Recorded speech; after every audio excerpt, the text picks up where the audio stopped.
பிரார்த்தனை செய்யும் போது அவசரப்படாமல் பிரார்த்தனை செய்யுங்கள். யார் அவசரம் இல்லாமல் நான் கேட்டேன் எனக்கு கிடைக்கவில்லை என்று நிராசை அடையாமல் அவசரப்படாமல் யார் பிரார்த்தனை செய்கிறார்களோ அவருடைய பிரார்த்தனை தான் அங்கீகரிக்கப்படும். நாம் அல்லாஹ்வுடைய அடிமை, அவன் நம்முடைய அடிமை அல்ல, அவன் நம்முடைய எஜமான். கேட்க வேண்டியது நம்முடைய கடமை, கொடுக்க வேண்டியது அவனுடைய கடமை.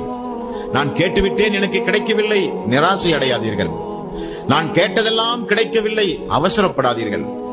அல்லாஹ் ரப்பல் ஆலமீன் நம் அனைவர்களையும் கண்காணித்துக் கொண்டிருக்கிறான். ரப்பல் ஆலமீன் நம்மை பார்க்கிறான். நாம் அல்லாஹ்விடத்திலே அதை கூட இதை கூட இறைவா எனக்கு இதைத்தான் அதைத்தான் என்றெல்லாம் கேட்கிறோம். இதை இந்த நேரத்தில் கொடுத்தால் அவன் நன்றியோடு நடப்பானா? இதை இந்த நேரத்தில் கொடுத்தால் அவன் தாங்குவானா?